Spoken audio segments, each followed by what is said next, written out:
My mom called me crying on a random Tuesday night in early 2025. Riley, I know you sold your BMW M4, the one you saved 3 years for, the one worth $105,000.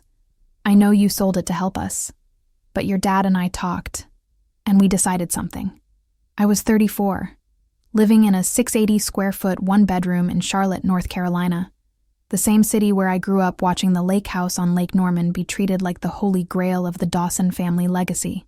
For 4 straight years, I had quietly, painfully, religiously poured literally every single extra dollar I had into paying off the $487,000 second mortgage my parents took out in 2018 and could no longer afford. I kept waiting for the day the balance hit zero. I had this whole scene in my head.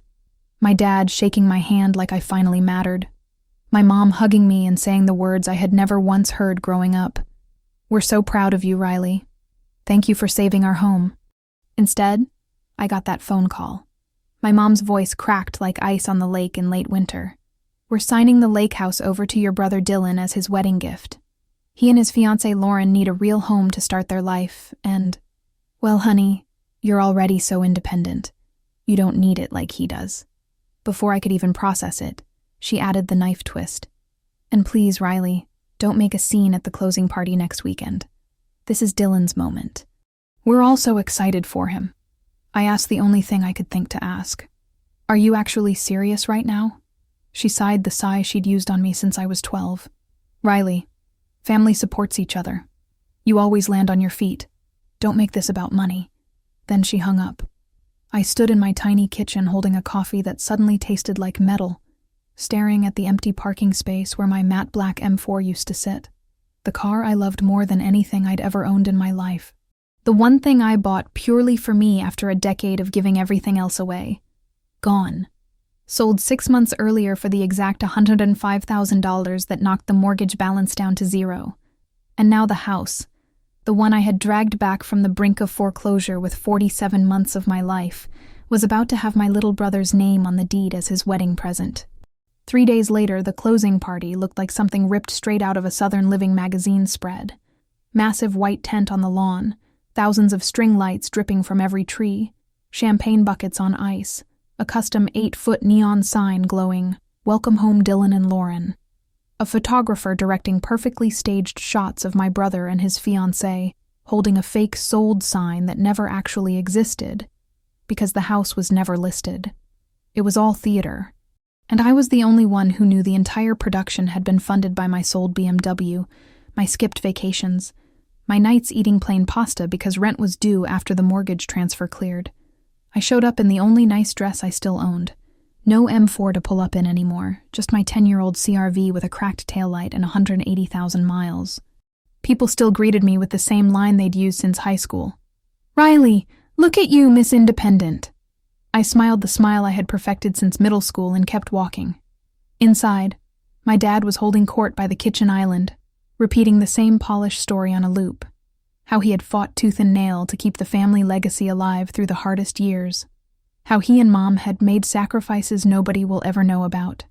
How proud he was to pass the torch to his son and see the house stay in Dawson hands for another generation. Every single time he said, "We kept this house," my stomach turned inside out. Because the only we that had ever existed was me and my bank account. My mom floated around topping champagne flutes, laughing a little too loud, eyes already glassy from the mimosas.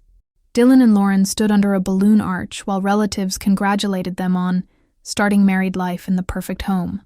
Someone even handed them a decorative wooden oar, painted with their wedding date like they had earned the place with their own sweat. I stood by the sliding glass doors that opened to the dock. The same dock I had personally stained and sealed 3 separate times with my own money, and I listened to my entire life get erased in real time. Nobody mentioned the $4,800 that left my account every month for 47 months straight. Nobody mentioned the sold BMW. Nobody mentioned the promotions I turned down, the birthdays I worked through, the dating life I never had because every spare dollar went to that house. Then Uncle Grant arrived, Mom's older brother, retired real estate attorney. The one person who had been in the room when my parents signed the irrevocable family trust back in 2021 after the bank threatened foreclosure. The same trust that lists me, Riley Dawson, as the primary beneficiary and requires my written consent for any transfer of title. The trust they had apparently forgotten existed the second the balance hit zero. Grant found me by the dock, gave me the hug I desperately needed, lowered his voice, and asked, "You know what they're doing in there is legally impossible without your signature, right?" I told him I knew. He asked the question that changed everything. "Are you finally going to let them get away with it?" I looked through the glass at my dad raising a toast to new beginnings, and said the 5 words I had never allowed myself to say out loud. "Not this time. Watch me." That was the exact moment the old Riley, the one who fixed everything quietly and apologized for existing, died on that dock. Inside the tent, my dad clinked his glass and announced it was time for the official deed presentation. A framed quitclaim deed ready to be signed right then and there, transferring the house to Dylan and Lauren like it was a wedding favor. The room went dead silent, waiting for the big moment. Lauren was already tearing up. Dylan had his arm around her like he'd just won the lottery with a ticket I bought. I stepped forward. If you've ever had that moment where staying quiet one more day would cost you the rest of your life, comment, "I felt that, right now." And if you're ready to see what happens when the invisible daughter finally speaks, keep watching. Because the next 10 minutes rewrote my entire family history. I didn't scream. I didn't cry.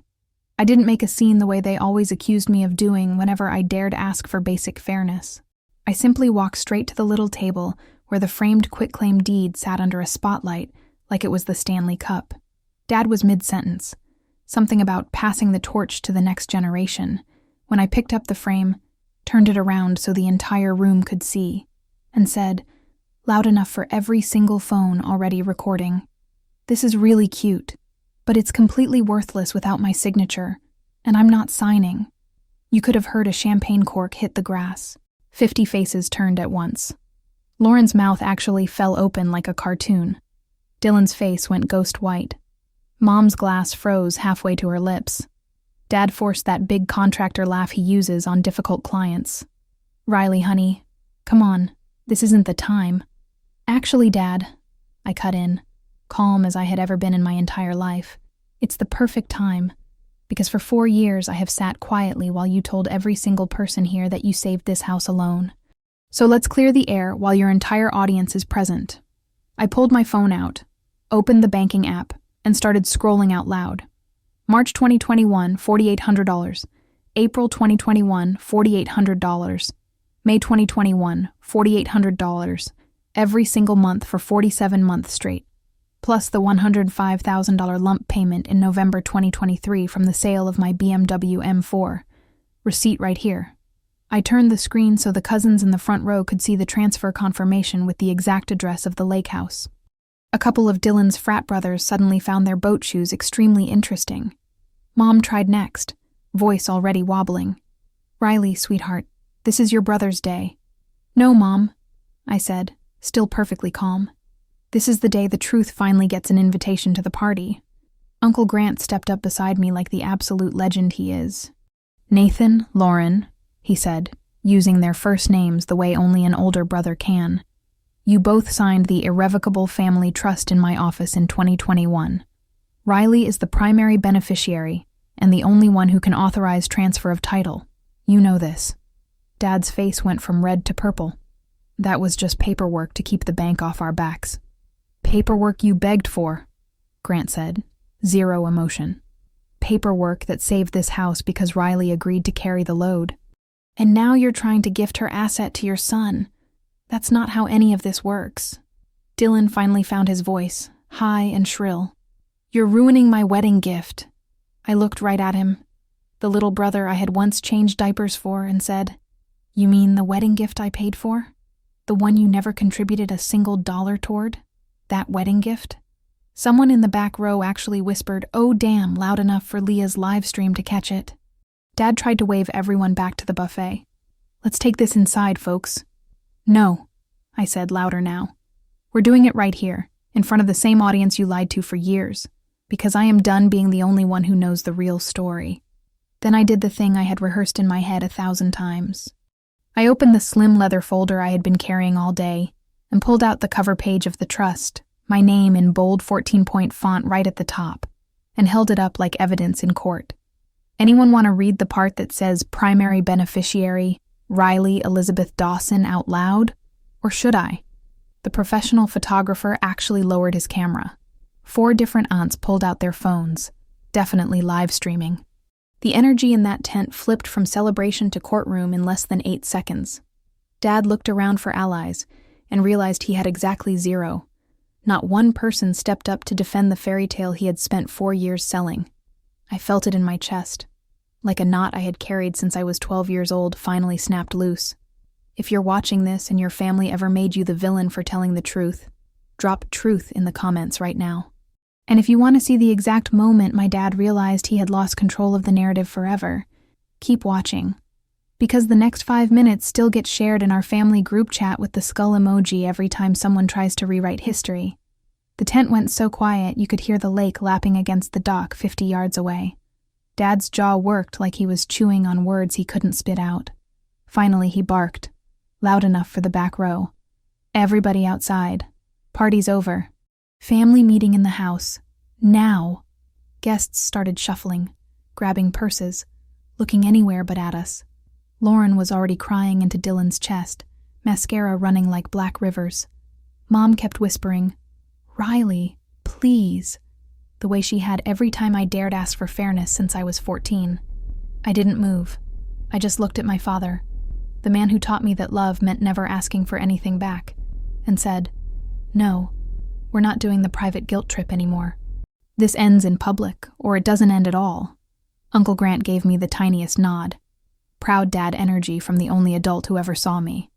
Then he turned to the crowd and said loud and clear, "For anyone wondering, the trust is public record in Mecklenburg County. Riley's name is the only one that can sign off on title transfer. That's not opinion. That's North Carolina law." That was the moment the entire fairy tale cracked wide open. One of Dylan's groomsmen actually pulled out his phone and searched the county records right there in the tent. I heard him mutter, "Holy shit, she's not lying." Dad stormed toward the house. Mom trailed after him like a ghost. Dylan screamed, "You're literally the worst sister on earth," and ran inside too. Lauren followed like a confused golden retriever. I stayed under the tent with Grant and the 20 or so relatives who suddenly didn't want to miss the rest of the show. Cousin Leah, the one who live streams everything, leaned over and whispered, "I've been live on TikTok for 7 minutes. Want me to stop?" I smiled for the first time all day. "Keep going. This version deserves to exist." Dad came charging back out 5 minutes later, holding a manila folder like it was a shield. His voice was quieter now, the fake jolly contractor completely gone. "Riley, let's talk numbers. You want to be paid back? We'll figure something out. Just sign the release and we'll get you every penny." I laughed. A real one. The kind that comes from your gut when you finally realize the game is over. "Dad, I don't want your pennies. I want the $500,000 I already gave you to stop being treated like it never happened." The house was the collateral. The trust says if the loan gets paid off, title protection stays with the person who paid it. That's me. Not Dylan. Not you. Me. An aunt I barely know gasped loud enough for Leah's live stream to catch it. Dad tried again. Softer. The way he used to when he needed me to cover something for Dylan in high school. "You'd really take the family lake house away from your brother on his wedding week?" I looked him dead in the eye. "You took my car, my savings, and 4 years of my life and were about to hand them to him like a party favor. Don't talk to me about taking." Then I did the thing that still makes Dylan unfollow and refollow me on Instagram in the same hour. I pulled the final page from my folder, the one my attorney Sarah Kim had prepared that morning, and held it up for everyone to see. This is a notice of intent to enforce the trust and file for sole title if the attempted transfer isn't voided within 10 days. It has already been delivered to the closing attorney you hired. Copies went to the county clerk at 9:03 this morning. The clock is ticking. Dad stared at the paper like it was written in fire. Grant added, calm as ever, "You try to close anyway. It gets flagged the second the title search runs. And Riley will sue for fraudulent conveyance. That's felony territory, Nathan." One of the uncles in the back actually said, "Well, damn," loud enough for the whole tent to hear. Dad's shoulders dropped. For the first time in my entire life, I watched my father run out of moves. The tent started emptying for real after that. People hugged me on the way out, whispering, "I had no idea, and you did the right thing." Dylan's friends avoided eye contact like I had brought the plague. As the last car pulled away, I stood on the porch and looked out at the lake I had saved 1,000 times over. The sun was setting orange and red across the water, same as it had every summer of my childhood. Only this time, the house wasn't slipping away. This time, it was mine. If watching that takedown just gave you goosebumps the way it still does me, double tap the screen right now and comment, "She did that," because the fallout over the next 48 hours was just getting started, and I still had so many receipts left to drop. The sun wasn't even fully up the next morning when my phone started exploding. Dylan, 41. Missed calls, voice memos that went from crying to screaming to bargaining in under 4 minutes. "Riley, you're literally destroying my marriage before it even starts. Lauren's parents think we're trash now. Fix this. Mom." Texts in all caps. "Your brother is having a panic attack. Call me right now. Dad." One single message that actually made me laugh out loud. "We need to meet as a family and pray about this." I left every single one on read. By 9 a.m., I was sitting in the office of my attorney, Sarah Kim, the calmest, sharpest shark I have ever met. She slid a fresh stack of papers across the desk. "County Recorder already has the memorandum of trust on file. Any attempt to transfer title without your signature will be automatically rejected. We also sent courtesy copies to the title company your parents tried to use. They called me an hour ago, very politely declining to close the gift transaction.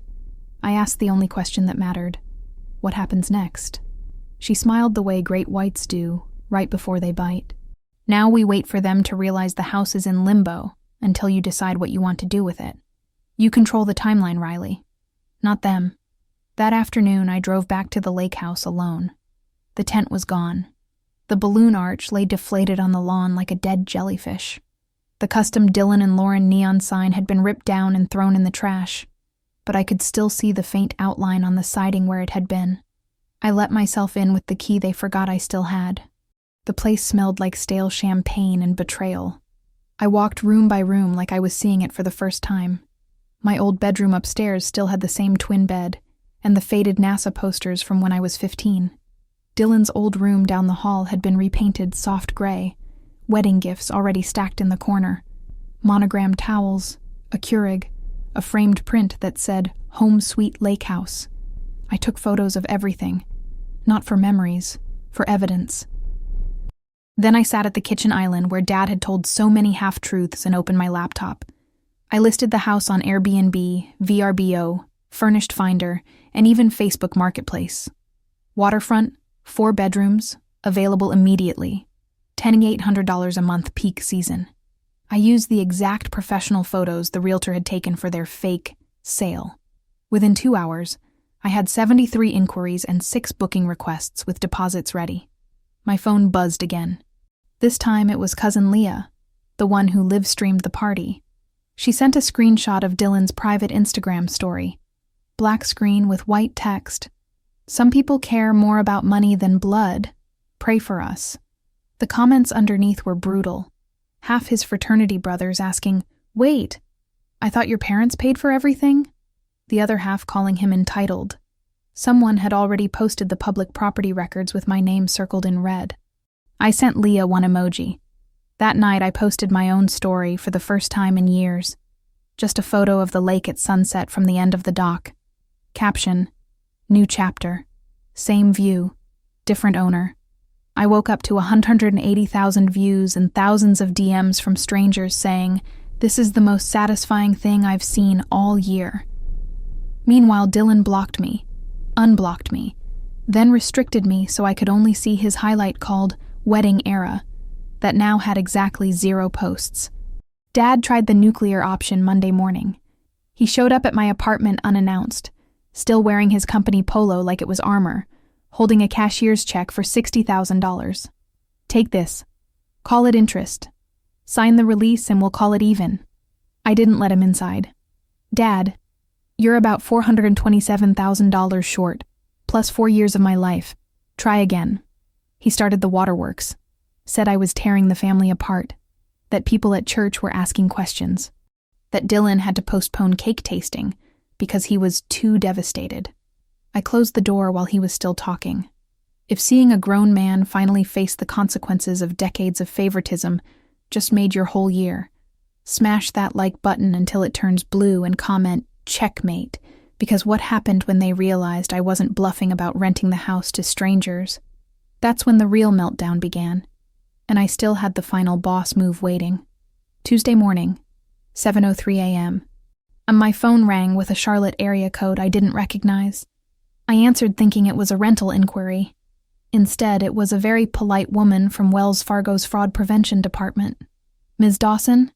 We're calling because there was an attempt to open a $275,000 home equity line on the Lake Norman property, using your parents' names and listing you as co-borrower without your knowledge or signature. We've frozen the application and flagged it. Would you like us to file a police report?" I actually laughed out loud in my kitchen. They went for the Hail Mary HELOC the second they realized the house wasn't moving. I told her yes, file everything, and send me copies. Then I forwarded the email straight to Sarah Kim with the subject line, "They never learn." By 9 a.m., the first renters showed up. A tech couple from Austin, remote workers, cash in hand for 2 months up front. They loved the dock. Asked if the pontoon boat in the boathouse was included. It was, because Dad never changed the title from my name. I handed them the keys and took a selfie on the porch for the listing. "First official guests, welcome." Posted it publicly. Tagged the exact lake coordinates. Within 30 minutes, Lauren, Dylan's fiancé, was on her Instagram story, crying in a bridal boutique, caption, "When your future sister-in-law steals your dream home and rents it to strangers for revenge." The planner deleted it in 4 minutes, but screenshots live forever. Then the family group chat imploded. "Dad, Riley, take those people out of our house right now." "Mom, this is unforgivable." "Dylan, I hope you're happy ruining lives." Aunt Lisa, who never talks. "Wait, Riley paid for the house?" Cousin Leah dropped the full trust PDF into the chat. No caption, just the file. Radio silence for 8 straight hours. That night Mom called, voice small, no tears left. "Riley, can we please just talk? Your dad's blood pressure." Dylan canceled the venue deposit. People at the country club are asking questions. I let her finish. Then I said the sentence I had practiced in the mirror for weeks. "Mom, the time for talking was 4 years and $500,000 ago. You chose the wrong child to bet on." I hung up. The next morning I woke up to a moving truck in the driveway. Dad had hired 2 guys to remove personal items before more renters arrived. I happened to be there dropping off fresh towels. I walked up and introduced myself to the movers. "Hey guys, I own the house. Anything you take off this property today is theft. I've already called the sheriff. Deputy's 2 minutes out." The movers looked at Dad, looked at me, then started loading their truck back up. Dad stood on the porch in his slippers yelling that I was dead to this family. I just waved at the Ring camera I had installed the day before and said, "Smile, Dad. This clip's going on TikTok. It has 92 million views now and is still the top sound for every family-first hypocrisy takedown." That same afternoon, the sheriff served Dad a formal no trespass order. Step foot on the property without my written permission again, and its immediate arrest. Mom called from the apartment parking lot, sobbing so hard she could barely breathe. "Riley, we have nowhere to put the Christmas decorations. Your father's tools are still in the garage." I said, "There's a 10x20 storage unit on Samfur Road. I already paid the first month. Keys are in the mailbox." She hung up crying harder. That night, the tenants sent me photos. Someone had driven by at 2 a.m. and used neon pink spray paint to write "Selfish Beach" across the entire garage door. They sent it with laughing emojis. "Do you want us to clean it or leave it?" Kinda iconic. I told them to leave it for 72 hours and take sunrise pictures. The photos went viral on every Lake Norman Facebook group. Local family drama thicker than the August humidity. By noon, a local news station called asking for comment on the $1 million family feud splitting Lake Norman. I declined the interview but sent them the trust docs, the spray paint photos, and Dad's slipper meltdown. They ran the story that night under the headline, "Sister says she paid, parents say she's vindictive." Comments were 99.7% Team Riley. If you just screamed yes at your phone like this was the season finale, smash that like button until it breaks and comment, "Dad in slippers is eternal," because the next 72 hours turned my family into the cautionary tale of the entire Southeast, and I still hadn't played my final card. 3 weeks after the neon pink, selfish bitch incident, Dad quietly listed his 2022 Ford F-150 King Ranch for sale, the one he bought the same month I paid off the second mortgage, the one he told everyone he earned through blood, sweat, and hustle. Price, $79,000. Cash only. Serious buyers only. The listing photos still had the custom NCOL1 vanity plate. By noon the same day, every Charlotte truck group on Facebook was flooded with screenshots and laughing emojis. Someone made a bingo card.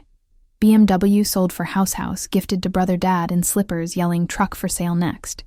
He took the listing down in 4 hours and tried private sale. Still didn't help. Then the title issue surfaced. Back in 2022, when money was tight, Dad needed the truck for work, but couldn't get approved a loan.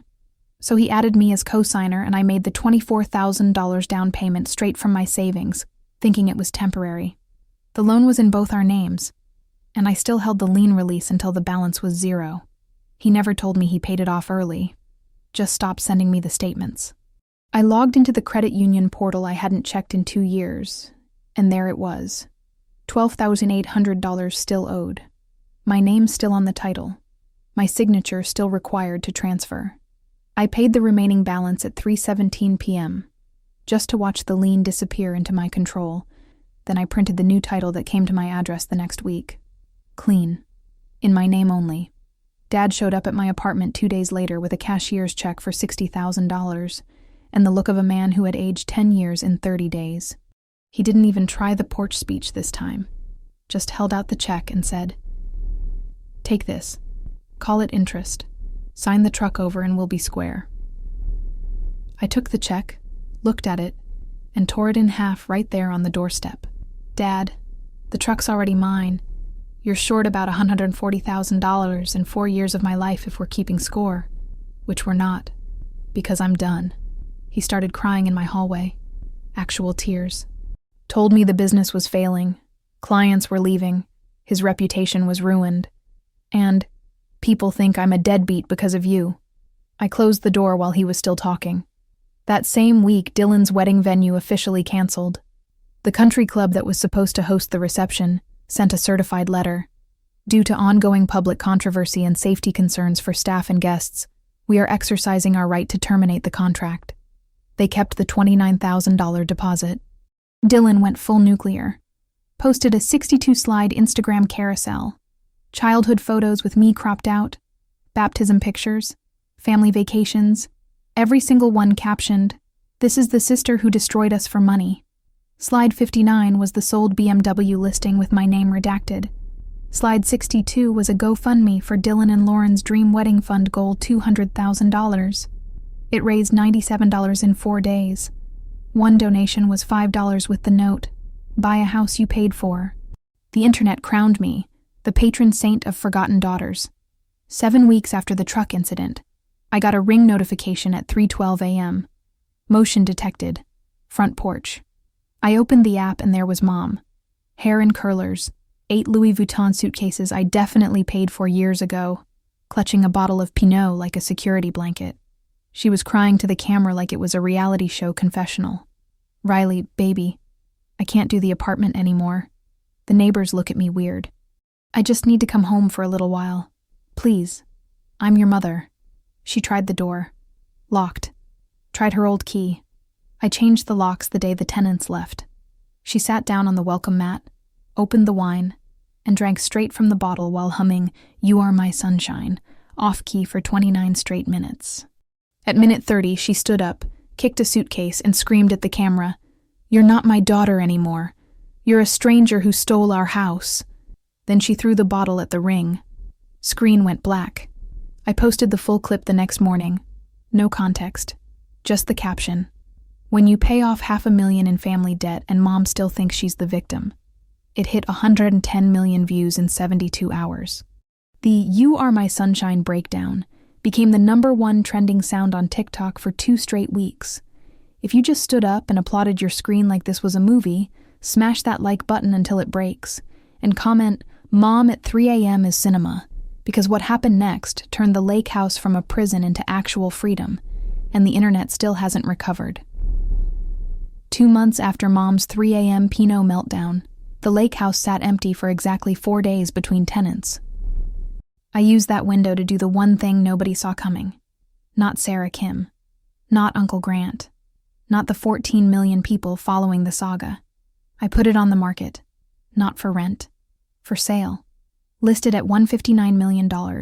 Waterfront. Fully renovated. New dock. New roof. Every upgrade I paid for over 4 years. Professional photos. Drone shots. Virtual tour. The whole thing. Listing agent. The same woman my parents tried to use for the fake gift to Dylan. The for sale sign went in the yard on a Thursday morning with a tiny custom plaque underneath. Paid in full by the daughter who never got a thank you. By Thursday night, we had 19 offers. 13, all cash. 6 over asking. I accepted the highest one Monday morning. $165 million from a cardiologist couple relocating from New York. Closing set for 30 days. Then I sent one single group text to the family chat I still hadn't been kicked from. House under contract. Closing September 15th. Proceeds are mine per the trust. You have until September 1st to remove anything you still want. After that, whatever's left goes to charity. Attached. The signed purchase agreement with the price circled in hot pink. The chat exploded so hard my phone froze 4 times. Dylan. You can't sell my childhood home. Dad. This is theft. I'm calling the police. Mom. Riley, please, I'm begging you on my knees. I replied with one video. Mom's full 29-minute You Are My Sunshine breakdown slowed to 0.25x speed with dramatic violin music. Caption. Pretty sure the stranger already made up her mind. Then I muted the chat for 90 days. The comments section turned into a global party. People started calling it the final boss move. Someone edited the sale listing into a cinematic trailer with Hans Zimmer music. It hit 72 million views.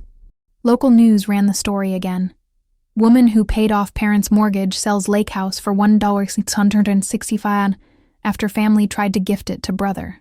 The reporter stood in front of the sign and said live on air, "This may be the most expensive lesson in gratitude North Carolina has ever seen." Dylan tried one last public Hail Mary.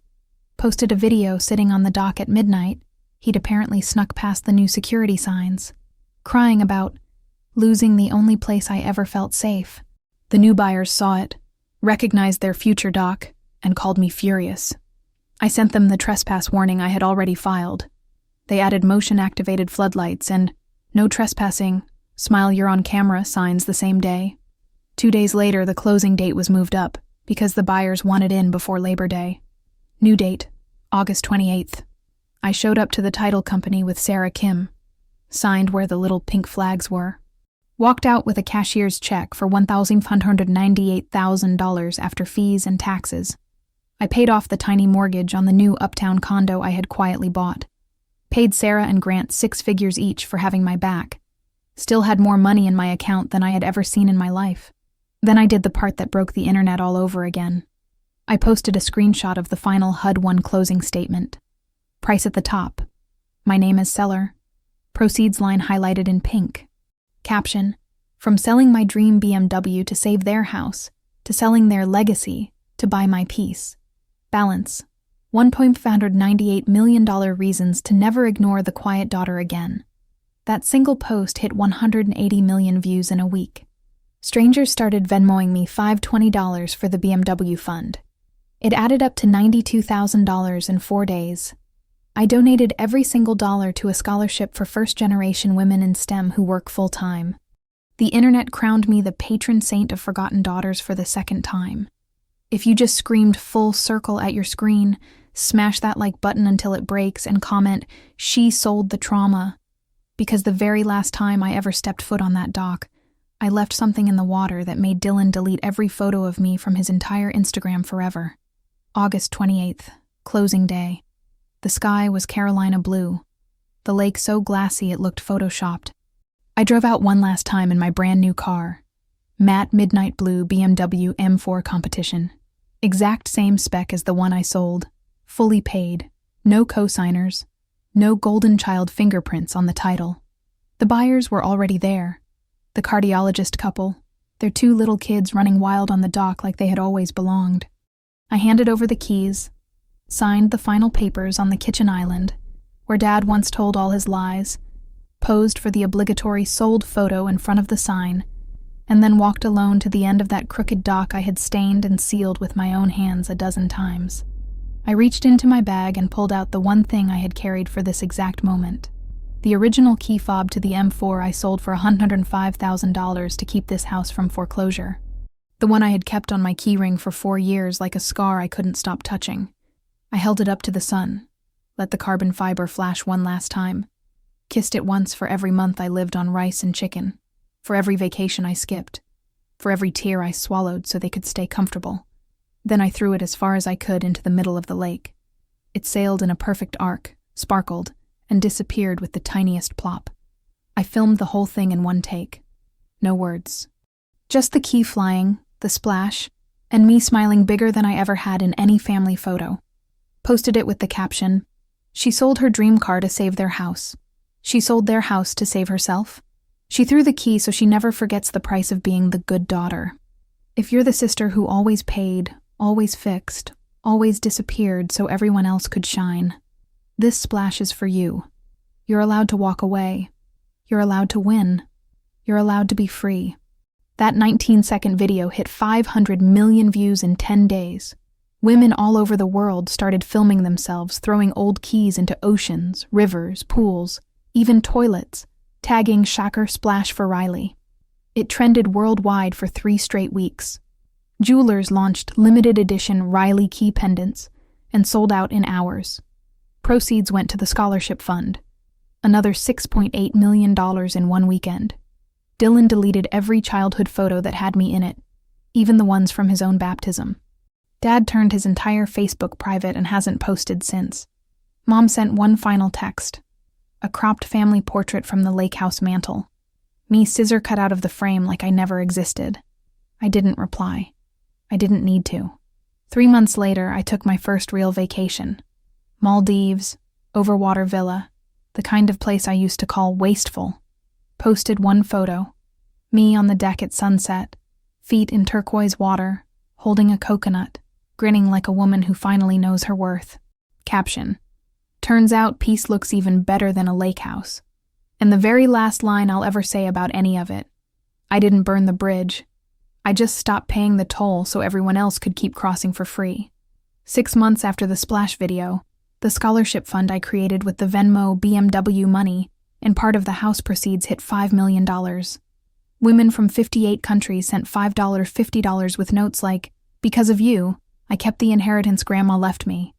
Because of you, I stopped paying my brother's rent. Because of you, I finally feel like I'm allowed to matter." I renamed it the Riley Dawson Freedom Fund. First 20 recipients, all women in STEM who work full-time, all told at some point, "You're strong, you don't need help." Their acceptance videos crying in dorms and labs are still pinned on the page. 1 year after closing, on a random Tuesday in February, I drove back to the lake house unannounced. The new owners had fully moved in.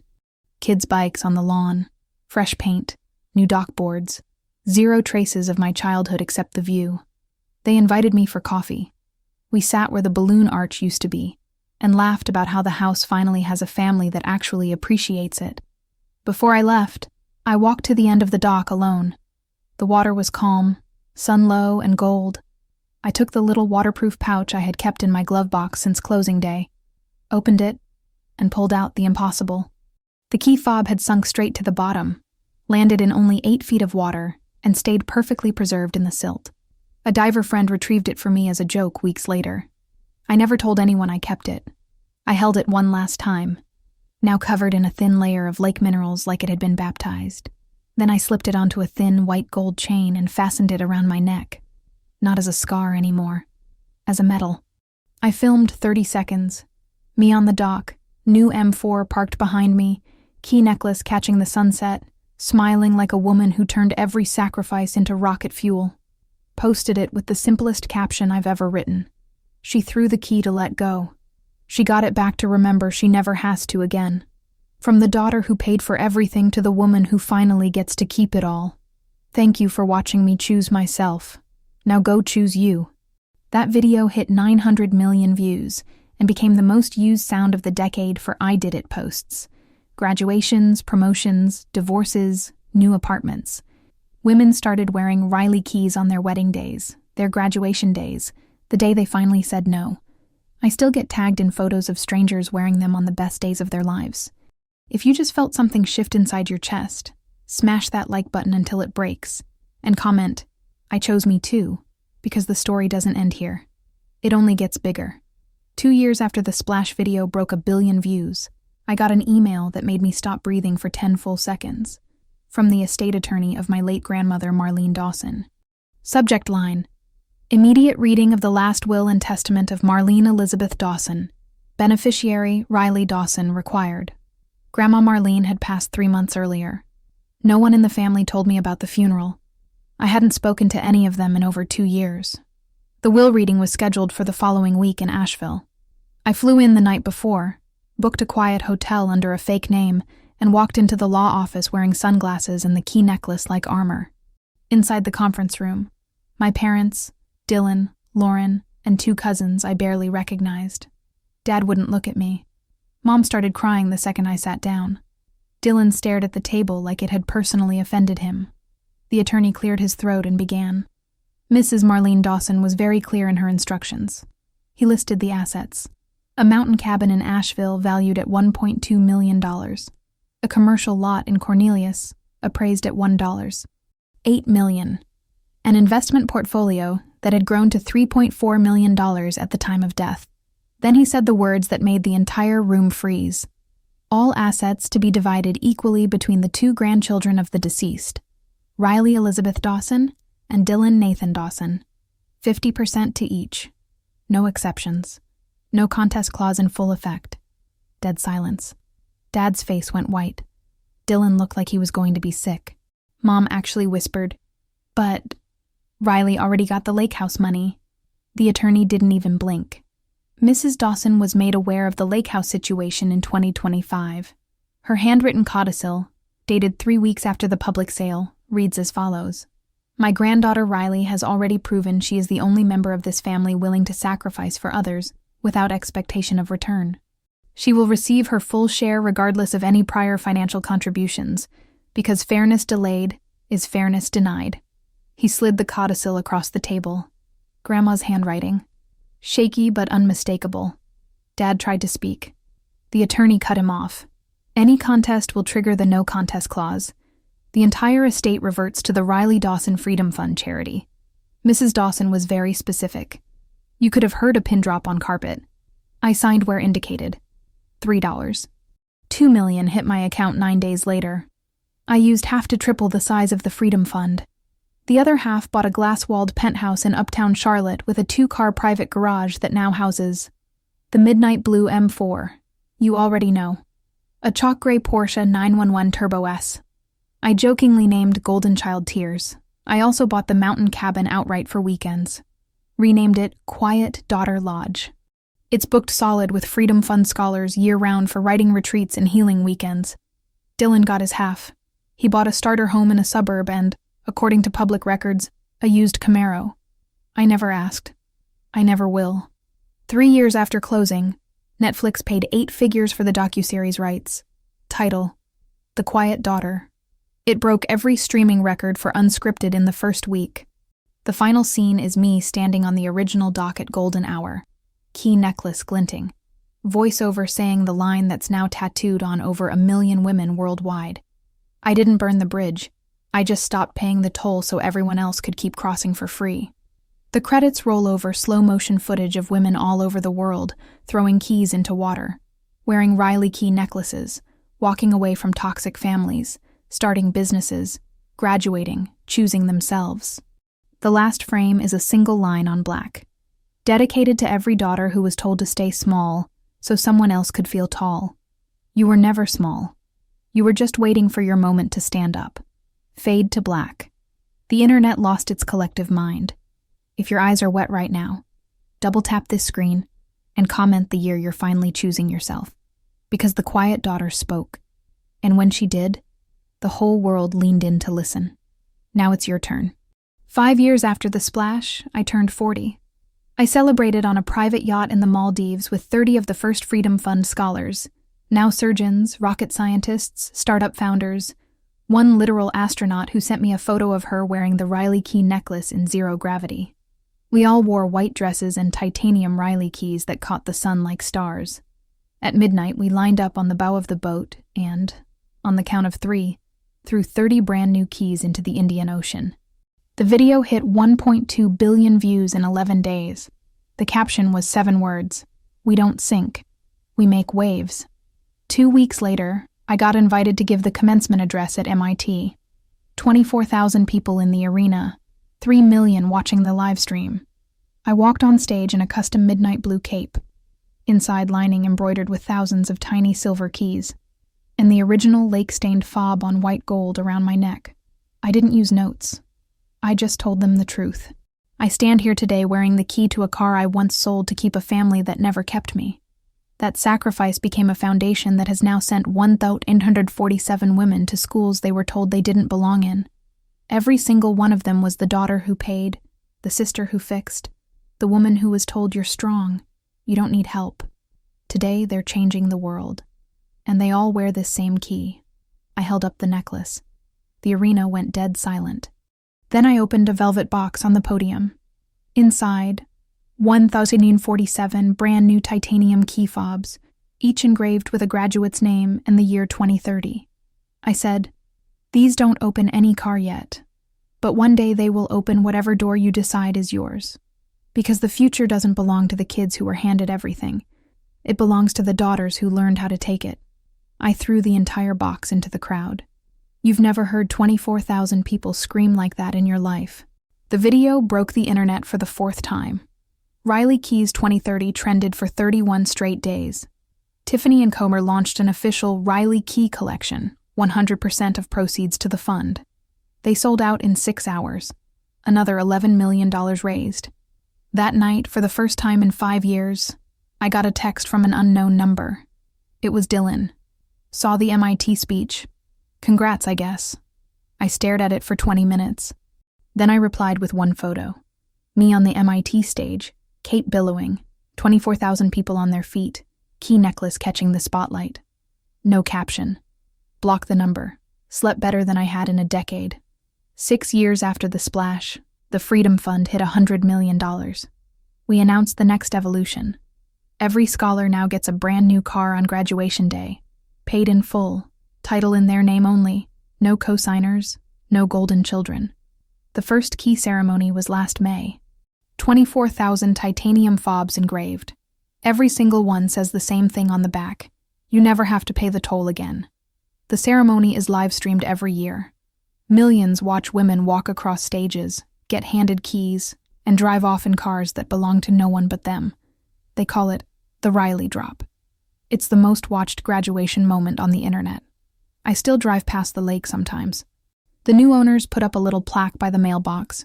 Home of the family that learned gratitude the hard way, 2025. They invited me to their daughter's high school graduation party last year. She's going to MIT on a full Riley Key scholarship. She wore the necklace. Full circle doesn't even begin to cover it.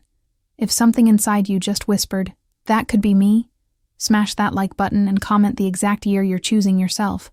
Because the quiet daughter spoke. And the world is still listening. 7 years after the splash, I got a letter in the mail. Handwritten. No return address. Inside was a single Polaroid from 1998.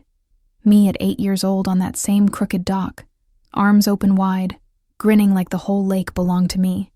On the back, in Mom's handwriting, "You were always the strongest part of us." I was too scared to say it then. I'm sorry it took losing everything to see it. I'm proud of the woman you became without us. Love always, Mom. I stared at it for an hour. Then I walked to the frame on my office wall that holds every unsent birthday card she ever mailed. I finally added something back. The picture now sits in the center. I didn't call her. I didn't need to. Some apologies arrived too late to fix anything, but exactly on time to prove you were right all along. 8 years after the splash, the Freedom Fund hit $250 million. We launched the Riley Key Cities initiative, fully funded safe houses in 10 major cities for women leaving abusive families with nothing but the clothes on their back. Each location has a dock, real or symbolic. Every woman who walks through the door gets a private room, therapy, legal, help, job placement, and a brand new car with the keys handed to her on day one. The first house opened in Charlotte, right on Lake Norman, half a mile from the original dock. I bought the land quietly. The dock is painted midnight blue. The plaque reads, "For every daughter who was told the water wasn't hers, now it is." Opening day, 400 women showed up to volunteer. They all wore Riley keys. The live stream hit 300 million live viewers. 9 years after the splash, I got invited to speak at the United Nations General Assembly. Topic: The economic cost of weaponized gratitude, how daughters pay when families refuse to. I walked on stage in front of 193 world leaders wearing the original lake-stained key on white gold. I didn't use slides. Then I said, every year, daughters worldwide transfer an estimated $1.3 trillion in unpaid financial and emotional labor to families that will never say, thank you. That ends today, because the quiet daughter has spoken. And when she speaks, economies shift. The hall gave me a standing ovation that lasted 4 full minutes. The resolution that passed the next day created the first ever Global Daughters Equity Fund. Seed money, $2 billion. My key necklace is now in the Smithsonian. Under glass, next to Amelia Earhart's scarf and Rosa Parks' arrest record. The plaque reads, Riley Dawson, key to the M4 she sold to save a house that was never hers. Symbol of every daughter who learned that freedom has a price, and she was finally ready to pay it for herself. 10 years after the splash, I went back to the lake one last time. Alone. Stood on the end of the dock at golden hour. Took the titanium replica key I wear every day. The original is in the museum. And held it up to the sun one last time. Then I opened my hand and let it fall. Not thrown in anger. Just released. It hit the water with the softest plop. I smiled. Because I finally understood. Some chapters don't end with a splash. They end with silence. The kind that comes when you realize you no longer need proof you were right. You just need the space to live. I filmed 10 seconds. No words. Just the key sinking, the ripples spreading, and me walking away. Posted it with one line. 10 years later, still swimming, still free. That video has 2.1 billion views and counting. And every year on August 28th, women around the world post their own videos throwing keys into water. They tag 10 years of Riley. They write, because of her, I kept the house. Because of her, I left the marriage. Because of her, I finally said no. The lake is still there. But the girl who once stood on that dock afraid to take up space, she's gone. In her place stands a woman who owns the water, the sky, and every single key she'll ever need. And she is never, ever going back. If this far has you crying, screaming, or both, double tap this screen and comment the year you stopped paying their toll. Because the quiet daughter spoke, and the world is still listening. Now it's your turn. 11 years after the splash, I got the call nobody expected. It was Dylan. He didn't say hello. He just said, voice cracking, I'm getting divorced. Lauren left. She took everything. I have nowhere to go. Can I stay at the lake house for a while? Just until I figure things out? I let the silence stretch for 10 full seconds. Then I said the calmest sentence I have ever spoken in my life. Dylan, that house was sold 12 years ago to a cardiologist from New York. You would know that if you had ever paid a single light bill. He started crying. Actually crying. I'm sorry, Riley. I was wrong. About everything. I see it now. I need help. I closed my eyes, took one deep breath, and said, I'm proud of you for saying that. But the person who needed to hear I'm sorry from you died on that dock the day you let them try to erase me. The woman on this phone doesn't accept late apologies from people who only say sorry when they need something. Goodbye, Dylan. I hung up, blocked the number, slept like a baby. 12 years after the splash, the Freedom Fund hit $1 billion. We announced the Riley Key Global Network, Free lifetime membership for any woman who has ever been the family bank. Benefits: emergency relocation fund, legal team on retainer therapy on demand, and a guaranteed brand new car, keys in hand. The day she decides to leave, over 3.8 million women have enrolled. We call ourselves the Quiet Daughters. Our symbol, a single key. Our motto, we don't ask permission anymore. We open doors. 13 years after the splash, I walked into a coffee shop in Lisbon and heard someone whisper, "Are you Riley Dawson?" I turned. A woman in her late 20s, eyes wide, wearing the titanium Riley key I recognized from the scholarship boxes. She started crying. "I just wanted to say thank you. Because of your fund, I finished medical school. Because of your story, I left my family, who treated me exactly like yours treated you. I'm a cardiologist now. I save lives every single day. And I never would have believed I could without you." She hugged me like I was family. I hugged her back like she was proof, because she was. That moment happens at least once a week now, everywhere I go. Airports, grocery stores, random beaches in Thailand. A woman sees the key necklace, starts crying, and says some version of, "Because of you, I finally chose myself." I always answer the same way. "No, love. Because of you, I never have to doubt it was worth it." 14 years after the splash, I stood on a stage in front of 90,000 people at Global Woman Summit in Dubai. I wore a white suit and the original lake-stained key on white gold. I told them, I used to think my story was about a house. It wasn't. It was about a daughter who learned that love without respect is just another unpaid bill. Tonight, somewhere in this audience, there is a woman still paying that bill. This is your sign to stop. 90,000 women stood up and screamed so loud the sound system cut out. The video has 4.1 billion views. The next day, Shark Stop Paying trended in 187 countries. 15 years after the splash, I went back to the lake one final time. I chartered a boat at sunrise, brought one thing, a single titanium key engraved with every single name of the first 10,000 Freedom Fund scholars. I held it up to the rising sun. Then I let it fall. Not thrown, released. It hit the water with the softest sound. I smiled, because 15 years later, I finally understood the real ending. Some stories don't end with revenge. They end with release.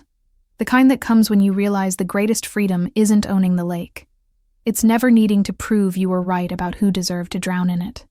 I filmed 10 seconds. No words. Just the key sinking, the ripples spreading, and me sailing away. Posted it with one line.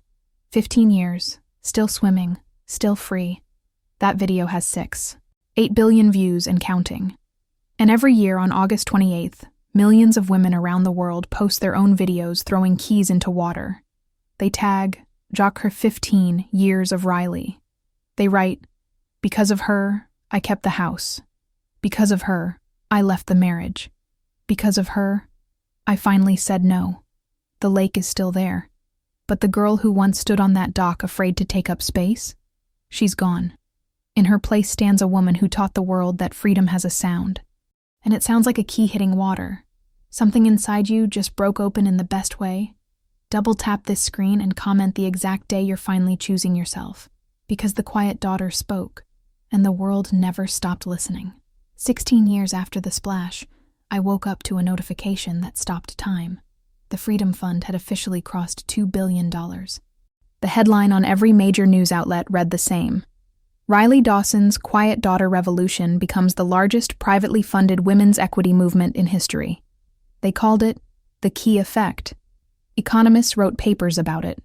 One Harvard study calculated that every dollar donated to the fund generated $18 in lifetime earnings for the scholars. Another Oxford report declared, the fastest reduction in intergenerational wealth transfer from daughters to ungrateful families in recorded history. They interviewed me on every morning show. I wore the original lake-stained key every time. When they asked how it felt to be a billionaire on paper, I laughed. I'm not a billionaire. I'm the woman who turned every unpaid bill into a paid-forward future. The money isn't mine. It's theirs. I pointed to the camera. To every daughter still paying a toll she was never told she could stop paying. This is your inheritance now. That clip went mega viral. This is your inheritance trended for 47 straight days. 17 years after the splash, I got the invitation nobody saw coming. The White House. The first ever National Daughters Equity Summit. I was asked to give the closing keynote. I walked on stage in front of the President, Congress, Supreme Court justices, and 2,000 live guests. 10 million watching the live stream. I wore a simple white suit and the original key necklace. I didn't prepare a speech. I just told the truth. 17 years ago, I sold a car to save a house that was never meant to be mine. Today, because I refuse to stay quiet, 2 million women will never have to make that choice. This is not my victory. This is proof that when one daughter finally says enough, the ripple becomes a wave, and the wave becomes a revolution. So to every leader in this room, stop asking daughters to fix what you broke. Start writing laws that make sure they never have to again. The room stood for 7 full minutes. The President signed the Daughters Equity Act into law the next morning. Key provisions: tax credits for women leaving financially abusive families, mandatory trust protections for any child who pays off parental debt, federal funding matching every dollar donated to accredited daughters' equity funds. The Riley Dawson Freedom Fund received an instant $800 million match. 18 years after the splash, I turned 52. I celebrated by buying back the original lake house. The cardiologist couple had decided to downsize. I paid $4.2 million cash, without blinking. I didn't move in. I turned it into the global headquarters of the Quiet Daughter movement. The dock got rebuilt, midnight blue paint, titanium rails. A bronze plaque at the end reads, "On this spot, August 28, 2025, Riley Dawson threw a key into the water and taught the world that freedom has a sound. May every daughter who stands here hear it and never forget it." Every year on August 28th, we host Splash Day. Tens of thousands of women come from every continent. They bring keys: old house keys, car keys, diary keys, metaphor keys. At exactly 6:28 p.m., the minute I threw the original, we count down from 10, and the lake receives another million ripples. The live stream averages 1.8 billion viewers. It is now the most watched annual event on Earth. 19 years after the splash, I stood on that dock at sunrise, alone. I took out the original titanium key, the one I let sink 15 years earlier. A diver had retrieved it again, just for this moment. I held it up to the light one last time. Then I did something nobody expected. I walked to the very end of the dock, sat down, dangled my feet in the water, and gently placed the key on the surface. Not thrown, not dropped, placed. It floated for 3 full seconds. Impossible. Titanium doesn't float. Then it slowly, gracefully, sank. I smiled, because 19 years later I finally understood the real ending. Some stories don't end with a fight. They end with peace so complete even the lake gives the key back one last time just to say goodbye. I filmed 10 seconds. No words. Just the key floating, then sinking, and me smiling like a woman who no longer needs proof. Posted it with one line: 19 years, still swimming, still free. Thank you for teaching me how. That video has 8.4 billion views and counting. And every year on August 28th, millions of women around the world post their own videos placing, not throwing, keys into water. They tag Ton's 19 years of Riley. They write, "Because of her, I placed the key instead of throwing it. Because of her, I learned peace is heavier than anger. Because of her, I finally came home to myself. The lake is still there. But the girl who once stood on that dock afraid to take up space? She became the woman who taught the world that the quietest splash can change everything, because the quiet daughter spoke, and the world will never be the same." 20 years after the splash, the United Nations declared August 28th International Quiet Daughters Day. Every country on Earth now recognizes it. Schools close. Workplaces give women the day off. Governments broadcast the original 19-second splash video at noon local time, followed by 1 minute of silence for every daughter who ever paid a toll she didn't owe. In 2045, over 8 billion people observed that minute. 8 billion people, silent, for daughters. I was invited to light the official flame at the UN in New York. I wore a simple white dress and the original lake-stained key on white gold. I didn't give a speech. I just walked to the eternal flame, held up the key so the cameras could see, and dropped a single titanium replica into the fire. It sparked, flared midnight blue for one perfect second, then melted into the flame. The symbolism was not lost on anyone. The live stream hit 11.4 billion viewers, the largest live audience in human history. The next day, the Secretary General announced the creation of the Global Riley Key Initiative. $1 trillion over 10 years to erase inherited debt forced on daughters worldwide. The largest wealth redistribution program ever created. All because one woman in North Carolina refused to stay quiet. 21 years after the splash, I received a package. No return address. Inside, a single VHS tape labeled in my mother's handwriting, for Riley, 2046. I hadn't spoken to her in 21 years. I took it to the only working VHS player left on the East Coast, a museum in Raleigh. Pressed play. It was Mom, sitting in what looked like a modest living room. Older, frailer, gray hair. She looked straight into the camera and said, "Riley, if you're watching this, I'm gone. I recorded this the week after Quiet Daughters Day became global. I've watched every single year. I've seen the flame. I've seen the scholarships. I've seen little girls all over the world wearing your key and knowing they matter. I was wrong. About everything. I was scared of losing the version of family I thought I needed. So I helped them try to erase the one person who was actually holding it together. You. I never deserved your forgiveness. But I want you to know I spent the last 20 years telling anyone who would listen what a terrible mother I was. And how proud I am of the woman who rose anyway.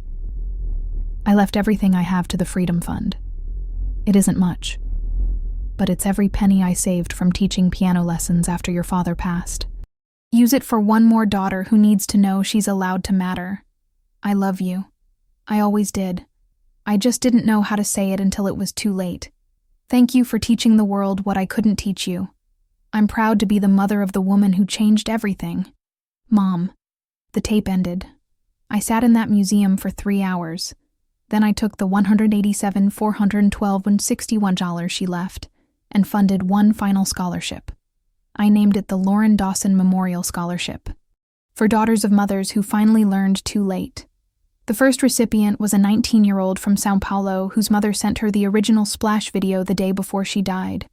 She starts at MIT next fall. 22 years after the splash, I went back to the lake at sunrise. Alone. I brought one thing. A single titanium key engraved with every name of every scholar who has ever received a Riley key. Over 4.2 million names. It weighed exactly 1 pound. I walked to the end of the dock, sat down, and gently placed it on the water. It floated for 5 full seconds. Impossible. Titanium doesn't float. Then it slowly, gracefully, sank. I smiled, because 22 years later I finally understood the real ending. The story was never about the house. It was never about the car. It was never even about the key. It was about the moment one daughter decided that her worth was not negotiable. And in that moment, she didn't just save herself, she saved all of us. I filmed 10 seconds. No words. Just the key floating, then sinking, and me smiling like a woman who no longer needs proof. Posted it with one line. 22 years, still swimming, still free. Thank you for swimming with me. That video has 14.1 billion views and counting. And every year on August 28th, billions of women around the world post their own videos placing, never throwing, keys into water. They tag, gesture 22 years, of Riley. They write, "Because of her, I placed the key instead of throwing it. Because of her, I learned peace is heavier than anger. Because of her, I finally came home to myself.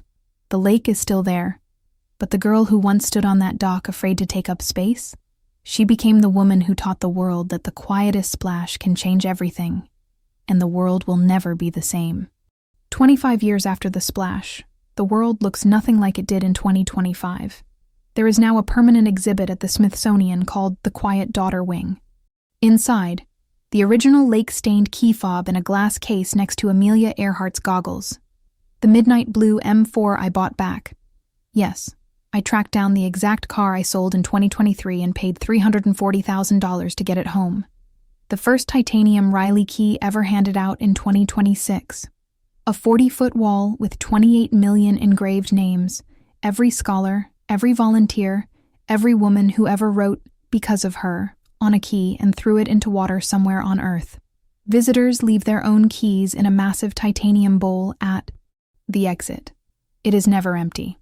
26 years after the splash, the United Nations declared the Riley key the official global symbol of women's financial independence. It is carved into the new $100 bill, redesigned in 2051, on the back, next to the phrase, "She stopped paying the toll." Every country that adopted the Daughters' Equity Act now has a public holiday on August 28th. Schools teach the story in history class. Children grow up knowing the difference between a house and a home, between love and labor, between family and free ride. 27 years after the splash, I turned 61. I spent the day exactly where it all began, on the dock at Quiet Daughter Lodge. I brought one thing, a single titanium key, engraved with every name that has ever been added to the wall at the Smithsonian. Over 42 million names now. It weighed exactly 1 pound. I sat on the edge, feet in the water, and placed it gently on the surface. It floated for 7 full seconds, still impossible. Then it sank. I smiled, because 27 years later I finally understood the true ending. The story was never about revenge. It was about release. The kind that happens when one daughter decides her future is not collateral for someone else's comfort. And in that decision, she doesn't just free herself. She frees every daughter who comes after her.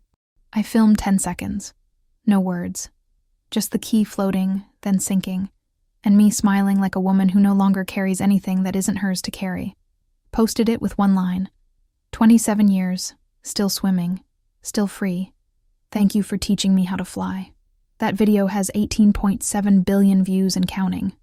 And every year on August 28th, billions of women around the world post their own videos placing, never throwing keys into water. They tag Noor 27 years of Riley.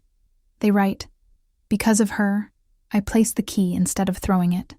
Because of her, I learned peace is heavier than anger. Because of her, I finally came home to myself. The lake is still there. But the girl who once stood on that dock afraid to take up space, she became the woman who taught the world that the quietest splash can change everything." 30 years after the splash, the world no longer asks daughters to pay the toll. It is now illegal in 189 countries to force a child to discharge parental debt without equal inheritance rights. The Global Riley Key Accord, signed in 2052, guarantees every woman on Earth the right to refuse financial support to any relative without legal or social penalty. It is called the Quiet Daughter Clause, FAU, and every single law, every single policy, every single protected right traces its origin to one moment on one dock in North Carolina when one woman decided she was done being invisible. 35 years after the splash, I turned 69. I spent the day exactly where it all began and where it will all end, on the dock at Quiet Daughter Lodge. The lake was glass, the sky was fire. I brought one thing, a single titanium key, not engraved, not weighted, just a key. I held it up to the sunrise one last time. Then I did what no one, not even I, saw coming. I placed it gently on the water. It floated for 10 full seconds. Then I leaned down, picked it up, and slipped it into my pocket. Because 35 years later, I finally understood the real ending. Some keys are never meant to sink. They are meant to be carried, not as scars, not as medals, but as reminders that once upon a time, one daughter decided she was worth more than what they were willing to give her. And in that decision, she didn't just change her life, she changed the world. I filmed 10 seconds. No words, just the key floating, me picking it up, smiling, and walking away. Posted it with one line, 35 years, still swimming, still free, still carrying the key. Because some stories don't end with letting go. They end with never forgetting why you had to. That video has 28.4 billion views and counting. And every year on August 28th, billions of women around the world post their own videos placing, never throwing, keys into water, then picking them back up. They tag, or 35 years of Riley. They write, "Because of her, I placed the key and chose to carry it. Because of her, I learned peace is heavier than anger, but strength is heavier still. Because of her, I finally came home to myself and brought the key with me. The lake is still there, but the girl who once stood on that dock afraid to take up space, she became the woman who taught the world that the quietest splash can change everything. And 35 years later, she is still swimming, still free, still carrying the key, and she always will be. If your eyes are wet, if your heart is full, if something inside you just whispered, that will be me. This is your splash. This is your key. You never owed them your future. You never owed them your silence. You never owed them your soul. You are allowed to sell the house. You are allowed to throw the key. You are allowed to place it. You are allowed to carry it. You are allowed to win. And when they call you selfish, when they call you cold, when they call you anything other than proud, remember this. The quiet daughter spoke, and the whole world leaned in to listen. Now it's your turn. Take this story. Take the splash. Take the key. Take the fire. And go be the quiet daughter who finally, gloriously, unforgivably, beautifully speaks. Because the world is waiting for your voice. And trust me, when you use it, the whole universe will cheer. Thank you for letting me tell you mine. Now go tell the world yours. This is Riley Dawson, the quiet daughter, the one who chose herself, signing off for good. Now go choose you.